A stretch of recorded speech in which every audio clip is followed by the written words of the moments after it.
Consecuencias de una decisión apresurada, segunda parte.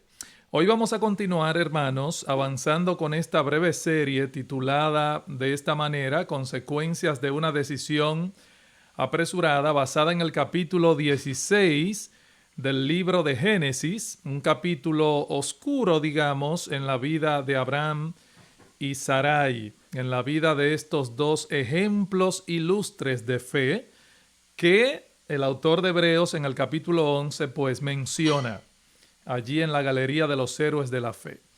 La semana pasada estuve resaltando el hecho de que en los capítulos 13, 14 y 15 de Génesis, Abraham había experimentado 3 victorias tremendas. En el capítulo 13, por ejemplo, él había tenido una victoria moral en su propio corazón cuando, en medio de un conflicto, le dio a Lot, su sobrino, el derecho de elegir la tierra que él quisiera. Luego, en el capítulo 14, nosotros leemos de esa poderosa conquista cuando Abraham, con solamente unos pocos hombres, derrotó a los enemigos y recuperó a su sobrino Lot, que estaba allí cautivo, a su familia y sus bienes. Luego, más adelante, en el capítulo 15, si lo leyeron en casa, y qué glorioso este capítulo, Dios se revela a Abraham de una manera poco usual. En el versículo 6 lo declara justo, dice que lo justificó por su fe, y después tenemos la escena inusual en la segunda parte del capítulo 15, en la que Dios durmió a Abraham después de que éste mató a los animales y lo partió en 2 mitades para hacer el pacto, y luego Dios se apareció en fuego a Abraham y hace el pacto con él. He ahí 3 grandes victorias. Hay un antiguo himno que se solía cantar años atrás en iglesias bautistas que dice: no cedas a ninguna tentación, porque ceder es pecado. Cada victoria va a ayudarte a lograr otra. Cada victoria va a ayudarte a lograr otra. Ahora, esa última parte del himno no es enteramente verdad. Eso de que cada victoria va a ayudarnos a lograr otra, hermanos, no es cierto del todo. Es peligroso depender de nuestras victorias, nuestras conquistas pasadas para que nos ayuden. Así que hay algunos peligros en esta frase. En vez de mirar a Cristo, en vez de acudir a la palabra de Dios, muchas veces dependemos de nuestras victorias pasadas, nos dormimos en nuestros laureles y cuidado, hermanos, mucho cuidado. Ahora, lo que dice este himno en cuanto a no ceder a la tentación es muy correcto, es bíblico. Pero esa segunda estrofa, que habla de las victorias, yo no la comparto del todo, con todo respeto. Tenga cuidado de no depender de sus victorias pasadas. Muchas veces las grandes caídas de grandes hombres de Dios del pasado han venido después de grandes victorias. Y la semana pasada puse varios ejemplos. Así que es probable que Abraham estuviera confiando, en cierto modo, de sus victorias pasadas. Tenemos entonces una gran victoria registrada en Génesis 13, otra registrada en Génesis 14, otra en Génesis capítulo 15, pero en el 16 vemos que este hombre, este creyente, ejemplo de fe, Abraham, entró en un momento de debilidad, de duda, de impaciencia y sucumbe a la tentación de la carne. Y ese es un problema que todos nosotros tenemos y debemos ser honestos y enfrentarlo, hermanos. La batalla se lleva a cabo día tras día dentro de nosotros mismos. Ese conflicto entre la carne y el espíritu es lo que Pablo escribió en Gálatas capítulo 5, versículo 17, véanlo en pantalla, Gálatas 5:17, cuando Pablo dice que el deseo de la carne es contra el espíritu y el deseo del espíritu es contra la carne, y estos se oponen entre sí para que no hagáis lo que quisiereis. O sea, el deseo de la carne es contra el espíritu y viceversa. El deseo del espíritu es contra la carne. Siempre hay tentaciones para adelantarnos a Dios y hacer cosas con la energía de la carne. Esto demuestra que la antigua naturaleza no ha sido completamente erradicada de esta vida y el conflicto diario continúa. Hermanos, mientras estemos de este lado de la eternidad, tendremos una lucha a brazo partido contra el pecado. Ya el pecado no es más nuestro rey, porque estamos en Cristo, pero sigue siendo nuestro enemigo. Es como decía el doctor Martin Lloyd-Jones. Él dijo que el pecado nos perseguirá hasta las puertas mismas del cielo. Hermanos, siempre vamos a tener una lucha. Ahora, esto comprueba que en el capítulo 16 de Génesis, donde estamos estudiando, Abraham, más allá de que era un santo varón de Dios, más allá de que había sido justificado, declarado justo por Dios, muestra que dentro suyo existía todavía la naturaleza adámica, la antigua naturaleza, y ahora se iba a manifestar, ahora se iba a hacer palpable, visible.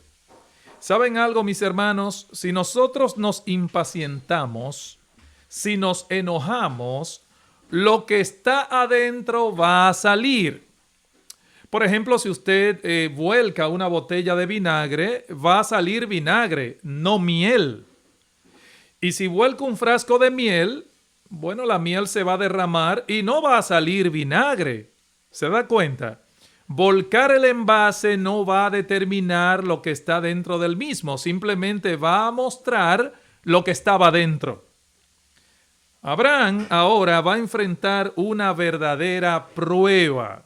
Insisto, aquí tenemos una clara evidencia de que la antigua naturaleza de Abraham no había sido erradicada, como no ha sido erradicada de ninguno de nosotros, aunque seamos creyentes.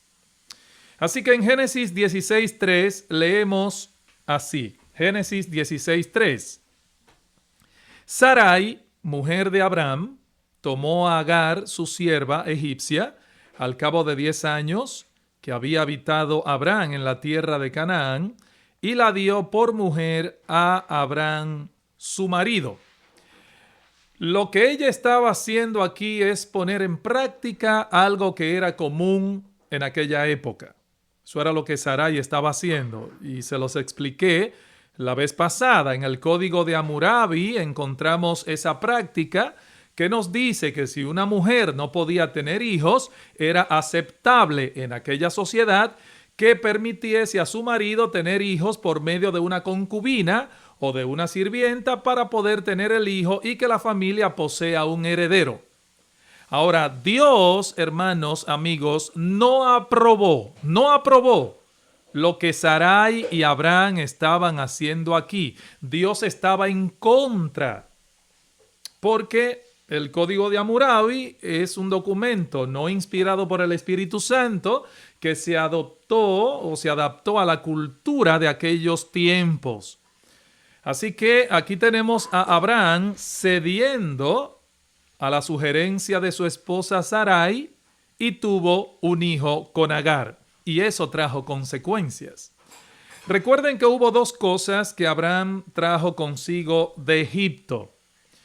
Uno fue la fortuna, riqueza, y la otra fue sirvientes, y entre ellos una mujer. Esto se menciona en el capítulo 13 de Génesis. Él trajo posesiones, dinero, oro, plata. Prosperó Abraham. Y también leemos que trajo siervos y siervas. Así que cuando él sale de Egipto, recuerden después de aquella gran hambre que hubo en Canaán, Abraham, al salir de Egipto, trae riquezas, algo que le trajo problemas después, y también salió con esta mujer llamada Agar, que era una sierva, una mujer joven. Esta joven era una especie de sirvienta entonces que ayudaba a Sarai con las responsabilidades diarias. Y esto es lo que Abraham trajo de Egipto. Y cuando estaba en Egipto, recuerden que estaba fuera de la voluntad de Dios. No era la voluntad de Dios que Abraham estuviese ahí. Así que él había adquirido muchas cosas allí en Egipto, pero eran cosas que lo iban a meter en problemas. Y aquí tenemos una muestra de ello. Así que él va a tener un verdadero problema en sus manos, Abraham. Y es lo que estamos estudiando desde el domingo pasado. Entonces Agar cumple el rol de segunda esposa o concubina y el resultado es, por supuesto, que queda embarazada.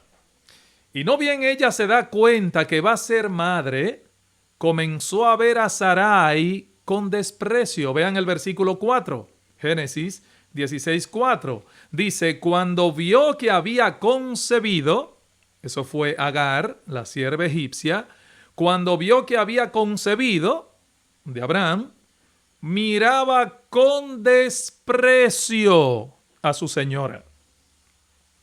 Miraba con desprecio a Sarai.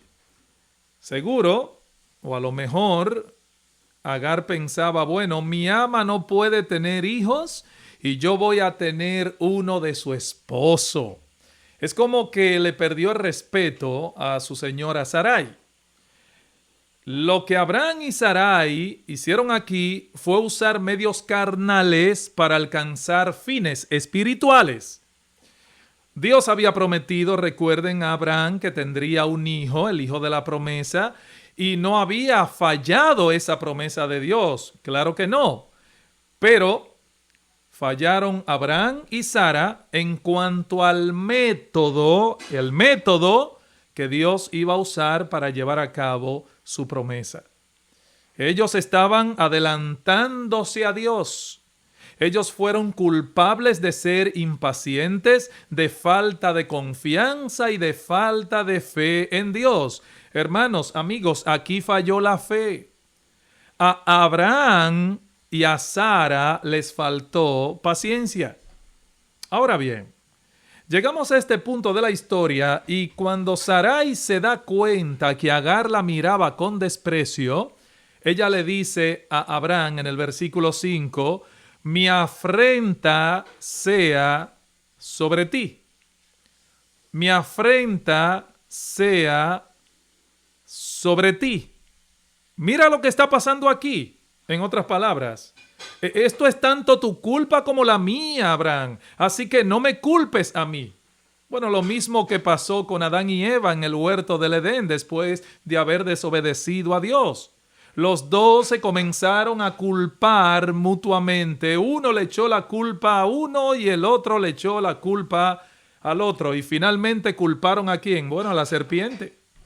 Adán dice, la mujer que me diste, ella me engañó, ella me dio del árbol. Y Eva dice, no, la serpiente me engañó. O sea que esto es algo de lo que todos hemos sido culpables en algún momento. Es muy difícil admitir que uno está equivocado y que hizo las cosas mal. Pero es muy fácil encontrar los fallos o debilidades en otros o en mi esposa y echarle la culpa por una decisión mala que yo haya tomado. Pero eso está mal, hermanos. Eso está mal de parte nuestra. Tenemos que encender la luz de la palabra de Dios en nuestros corazones y ver dónde fue que hicimos mal las cosas. Ahora, si Sarai se hubiera detenido y hubiese pensado por un momento, óyeme, yo fui quien lo sugerí, le sugerí a mi marido, pero me equivoqué, estuve mal. Hubiera sido bueno eso. Hubiese sido correcto. Pero en vez de ser así, le echa la culpa a su marido por su pecado. Por eso le dice, mi afrenta sea sobre ti. Como dice otra versión, Tú tienes la culpa de que ésta me menosprecie. Eso es lo que está diciendo ella en pocas palabras. Mi afrenta sea sobre ti. Yo te di mi sierva por mujer y viéndose encinta me mira con desprecio. Juzgue Jehová entre tú y yo. Bueno, aquí Sarai estaba un poco engañada. Sarai se engañó a sí misma. Dice Primera de Juan capítulo 1 versículo 8. Primera de Juan 1:8. Fíjense lo que dice allí. Si decimos que no tenemos pecado, nos engañamos a nosotros mismos. Y la mujer ahora, o sea, Sarai, no estaba aceptando lo que hizo y se estaba engañando a sí misma. ¿Cómo reacciona Abraham a esto? Versículo 6, Génesis capítulo 16, versículo 6. ¿Cómo reaccionó Abraham? Y respondió Abraham a Sarai: He aquí, tu sierva está en tu mano. Haz con ella lo que bien te parezca. Y como Sarai la afligía, ella, Agar, huyó de su presencia. Fíjense bien lo que pasó, hermanos, amigos. Fíjense bien lo que pasó aquí. Surgieron celos. Y después de los celos, Sarai afligía a Agar. Incluso, yo creo que hubo aquí crueldad de parte de Sarai. Hubo crueldad. Hermanos, amigos, es impresionante cómo los celos pueden llevar a uno a hacer cosas malas y crueles. Los celos. Y eso es exactamente lo que nosotros tenemos aquí. Sarai trató mal a su sierva Agar y ésta se fue de la casa. Agar se fue y se encontraba merodeando por el desierto. Y dice la Biblia aquí que mientras andaba por el desierto, vean lo que dice el versículo 7, la halló el ángel de Jehová junto a una fuente de agua en el desierto, junto a la fuente que está en el camino de Shur. Yo voy a hacer un pequeño paréntesis aquí, permítanme por favor hacerlo en este punto, ya que aquí encontramos la mención del ángel de Jehová. En este capítulo hay varias referencias inclusive al ángel de Jehová. Por ejemplo, versículo 7, y la halló el ángel de Jehová. Versículo 9, y le dijo el ángel de Jehová. Versículo 10, le dijo también el ángel de Jehová. Versículo 11, además, le dijo el ángel de Jehová. El ángel de Jehová, el ángel de Jehová. Entonces, como hay tantas menciones a ese personaje espiritual aquí en el capítulo, yo no debo pasar por alto este detalle. Porque cuando nosotros encontramos la palabra ángel en el Antiguo Testamento con el artículo el, no un ángel, sino el ángel, por lo general, hermanos, se trata de una aparición preencarnada de nuestro Señor Jesucristo. El ángel de Jehová acampa alrededor de los que le temen. ¿Quién fue que dijo que estaría con nosotros todos los días hasta el fin del mundo, aunque se haya ido? Jesucristo, por medio de su Espíritu. El ángel de Jehová, y allí se traduce la faz, el rostro de Jehová, el ángel de Jehová. Y eso nos dice que el nacimiento virginal de Jesús no fue su comienzo, el comienzo del Hijo de Dios. El Hijo es eterno al igual que el Padre. Tres son las personas de la deidad: Dios el Padre, Dios el Hijo, con H mayúscula, y Dios el Espíritu Santo. Son iguales y eternos. La triunidad, la Trinidad de Dios. Y los tres poseen los mismos atributos esenciales de la deidad. De manera que desde que existe Dios, existe el Hijo. Juan 1:1. Juan 1:1. En el principio era el Verbo, y el Verbo era con Dios, y el Verbo era Dios. Por fin, ¿era con Dios o era Dios? Las dos cosas. Estaba con Dios y era Dios. Así que el Señor Jesucristo, el Hijo eterno de Dios, mis amados hermanos, ya estaba en la eternidad pasada con el Padre. No vino a existir cuando nació en Belén. No, ya existía. En el Antiguo Testamento nosotros vemos apariciones preencarnadas, por eso, del Hijo de Dios. Es decir, aparece antes de nacer o de venir como hombre a la tierra. Yo creo que aquí en Génesis 16, en el contexto de estos versículos y de lo que está pasando aquí, el ángel de Jehová es el mismo Señor Jesucristo. Creo que esto es evidencia también de la gracia y misericordia de Dios. Hermanos, la gracia y la misericordia de Dios se manifiestan en esta historia.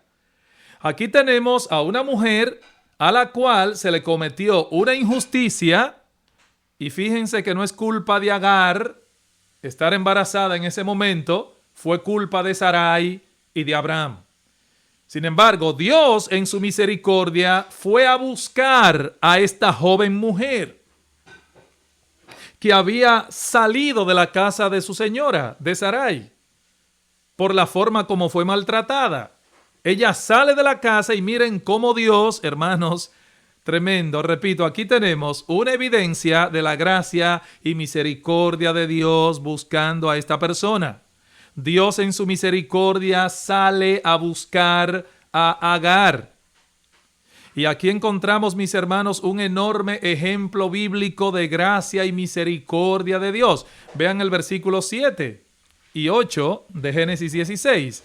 Y la halló el ángel de Jehová junto a una fuente de agua en el desierto, junto a la fuente que está en el camino de Shur, y le dijo: Agar, sierva de Sarai, ¿de dónde vienes tú y a dónde vas? Claro, la pregunta aquí que le hace Dios a Agar, esa pregunta aquí no es para Dios informarse. Porque cuando Dios hace preguntas, no es para él enterarse o saber algo, porque ya Dios sabe todas las cosas. Eso es importante. Al preguntarle de dónde vienes tú y a dónde vas, simplemente lo que Dios estaba era haciéndola pensar. Las preguntas de Dios tienen como propósito hacernos pensar, ponernos a pensar. No es porque él está desinformado. Él quiere que Agar le cuente la situación, que se lo exprese. Y le dijo: Agar, sierva de Sarai, ¿de dónde vienes tú y a dónde vas? Y ella respondió: huyo de delante de Sarai, mi señora. Y le dijo el ángel de Jehová: vuélvete a tu señora y ponte sumisa bajo su mano. Le dijo también el ángel de Jehová: multiplicaré tanto tu descendencia que no podrá ser contada a causa de la multitud. Y aquí nosotros podemos ver la deidad de este ángel. Hermanos, solo Dios es el autor de la vida y solo Él puede predecir algo así y cumplirlo. Cuando Dios predice algo, cuando Dios declara algo, no el hombre, Dios, Él hace que eso suceda. Y solo Dios puede producir vida, así que le dice a Agar: multiplicaré tanto tu descendencia que no podrá ser contada a causa de la multitud. Versículo 11. Además, le dijo el ángel de Jehová: he aquí que has concebido y darás a luz un hijo. Y aquí una vez más vemos su omnisciencia. ¿Cómo sabía eso de no ser Dios? ¿Cómo sabría este ángel eso de no ser Dios? Darás a luz un varón. Le dice hasta el sexo que tendría el bebé. Va a ser varón. Llamará su nombre Ismael. Le dice el nombre también. Porque Jehová ha oído tu aflicción. Y hermanos, hay algo que nosotros podemos aprender de esta parte. Jehová ha oído tu aflicción. Aquí podemos ver las evidencias, por un lado, de la deidad del ángel de Jehová. Se trataba de la segunda persona de la Trinidad, el Dios eterno, una aparición del Cristo preencarnado. De hecho, en teología, los teólogos le llaman a esto una cristofanía, es decir, una aparición preencarnada de Dios el Hijo. Luego el Señor hace unas predicciones en cuanto al niño que nacería, o sea, Ismael. Luego de decirle a Agar cuál sería el sexo del niño y cuál sería su nombre, miren lo que le dice al final del versículo 11. Jehová ha oído tu aflicción. Jehová ha oído, hermanos, Dios, aún nuestros pensamientos son como un libro abierto delante de Dios. Jehová ha oído tu aflicción. Fíjense cómo incluso a esta pobre joven egipcia Dios le suple su necesidad. Y esto nos enseña algo, hermanos. Esto nos enseña que Dios no hace acepción de personas.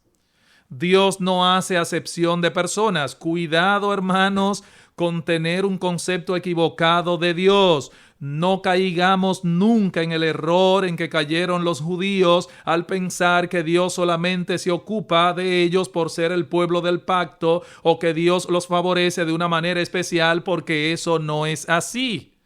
Nuestro Dios, en su gracia común, es misericordioso con todos los seres humanos. En el Sermón del Monte, Jesús dice que Dios hace salir su sol ¿sobre quiénes? Sobre malos y buenos. Y nuestro Dios hace llover sobre justos e injustos. Así que aquí tenemos la misericordia de Dios alcanzando a esta joven egipcia. De manera que vemos que el Señor se le aparece y le dice, Jehová ha oído tu aflicción. Y en el versículo 12, noten cómo le hace una predicción. Versículo 12. Y él será hombre fiero. Es decir, ese niño que iba a nacer, llamado Ismael, sería hombre fiero. Sería un nómada, un beduino. Iba a deambular por el desierto para atacar a otros pueblos. Por eso sigue diciendo, su mano será contra todos y la mano de todos será contra él. Y delante de todos sus hermanos habitará. Y aquí tenemos una predicción impresionante de lo que sucede en la actualidad, hermanos. Una predicción de cómo serían los pueblos árabes. Los árabes vienen de Ismael, por eso existen los árabes. Dios los describe aquí. Hermanos, ¿qué podemos aprender? ¿Qué el Espíritu Santo nos enseña en una porción como esta acerca de Agar, Abraham y Sara? Vamos por un momento ya a buscar un último pasaje. Gálatas capítulo 4. Gálatas capítulo 4. Los versículos 22 al 26. Allí el apóstol Pablo utiliza este incidente histórico de Agar y Sarai como una ilustración. Dice así Gálatas 4, 22 al 26. Porque está escrito que Abraham tuvo 2 hijos, uno de la esclava, el otro de la libre. Pero el de la esclava nació según la carne, mas el de la libre por la promesa. Lo cual es una alegoría, dice Pablo, pues estas mujeres son los 2 pactos. El uno proviene del monte Sinaí, el cual da hijos para esclavitud.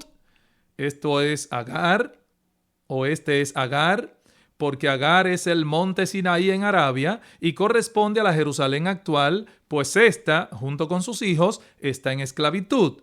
Mas la Jerusalén de arriba, la cual es madre de todos nosotros, es libre.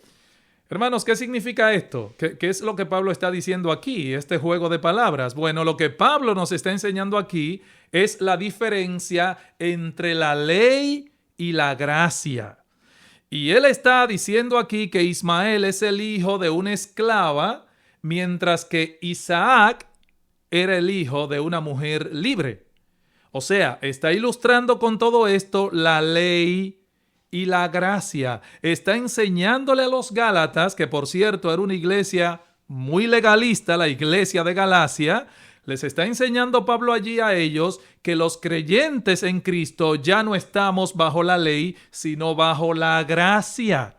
Hay mucha gente hoy día que quiere seguir guardando los ritos antiguo testamentarios. No debe ser. Nosotros fuimos hechos libres de la ley. Así que cuando Sarai y Abraham le dijeron a Agar que se tenía que ir, lo cual veremos enseguida en esta historia ejemplificada en lo que Pablo estaba enseñando en Gálatas 4, ya no estamos bajo la ley, sino bajo la gracia. Hermanos, yo creo que esta es una lección muy importante que debemos aprender. Muy importante, nosotros tratamos de hacer cosas en nuestras propias fuerzas. Cuando estamos en problemas, cuando estamos batallando algún problema o atravesando alguna dificultad, buscamos recursos en la carne. Cuidado con esto. Y muchas veces esto sucede después de haber logrado grandes victorias, grandes periodos de victoria, de prosperidad. Ahí es donde más debemos tener cuidado, porque el apóstol Pablo dice en 1 Corintios capítulo 2 que no debemos ignorar las maquinaciones del maligno. Un creyente que está fuera de la voluntad de Dios, que no está obedeciendo al Señor por completo, claro que va a luchar en la energía de la carne para lograr lo que él o ella quiere lograr. Y no debe ser. Hermanos, estamos bajo la gracia, no bajo la ley. No es por fuerza de ley, es basado en la gracia de Dios. Y yo creo que tenemos una gran lección aquí en Génesis 16 en cuanto a todo esto. Y vamos a avanzar ya sobre estas lecciones la próxima semana, si el Señor lo permite. Varias lecciones aquí que podemos aprender y que podemos aprenderlas bien, hermanos. Mi hermano y mi hermana, concluyo con esto. No te adelantes a Dios. No luches con la energía de la carne. Espera en el Señor. Tengamos una obediencia absoluta, sin reservas. Esa es la clave, el secreto para vivir una vida cristiana de éxito en términos espirituales, claro está. Abraham y Sarai se le adelantaron a Dios y pagaron el precio por haberlo hecho. Vamos a seguir en la próxima, Dios mediante. Mientras tanto, yo les aconsejo a que lean el capítulo completo de Génesis, el capítulo 16, y repasen todo el contexto, porque esta es una serie expositiva de todo este capítulo. Hay muchas cosas más que el Espíritu Santo nos enseña, pero que lo vamos a ver la próxima semana, si Dios así lo permite. Que Dios nos bendiga y nos ayude a poner en práctica estas cosas.